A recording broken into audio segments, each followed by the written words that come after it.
Order accepted. Understanding kiting is a key element in improving your decision making during micro situations for Starcraft 2.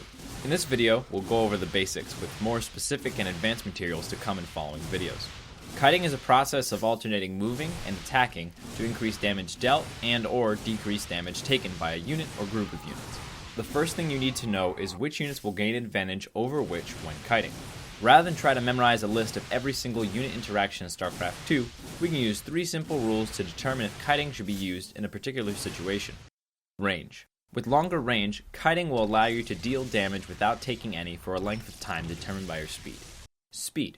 The faster unit can ensure the best possible damage dealt and received when controlled perfectly, although the higher the speed of a unit gets, the more difficult it becomes to control. Rate of fire. The unit with a slower rate of fire can increase damage taken and decrease damage dealt by kiting, even at equal range and speed. Let's put these rules into action. Try to guess which unit benefits from kiting to test your understanding. First up, we have the Stalker and the ZERGLING. No upgrades. The Stalker has longer range, it's a tie for speed, and the Stalker has a slower rate of fire. So, the Stalker benefits from kiting. But what if we give the ZERGLING a speed upgrade? The Stalker still has a longer range, but now the ZERGLING is faster, and the Stalker still has a slower rate of fire. In this situation, the Stalker is still going to benefit from kiting. In this kind of matchup, it's advantageous for the faster unit to try and surround the slower rate of fire unit so it cannot benefit from kiting. Let's try an example where the longer range unit has the faster rate of fire. Hydra versus Zealot. No upgrades. The Hydra has the longer range, it's a tie for speed, and the Zealot has a slower rate of fire.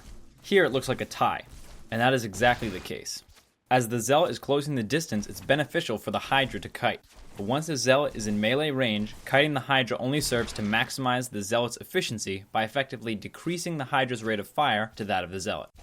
In these types of situations, the best thing to do is to kite until the melee unit reaches the ranged unit, and then leave it alone. Next up, let's try 2 ranged units. Which should kite, the Marine or the Stalker? No upgrades.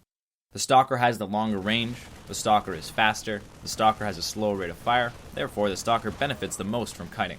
This is a particularly difficult bit of micro to master, but if controlled perfectly in an open field, a single Stalker can kill an infinite amount of Marines. In this matchup, it is the Marine controller's job to use positioning, juking, and the terrain of the map to achieve victory. Finally, let's look at 2 melee units, the Zealot versus the ZERGLING. No upgrades. Who should kite? It's tied for range, the ZERGLING is faster, and the Zealot has a slow rate of fire. This is a special scenario. When both units have the same range, speed is no longer a factor in deciding who benefits from kiting.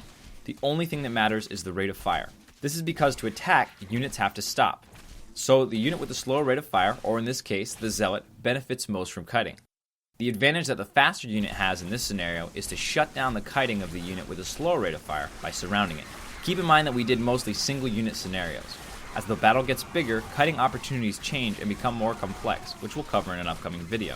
Having a solid understanding of these basic unit interactions is essential for learning the more complex interactions later on.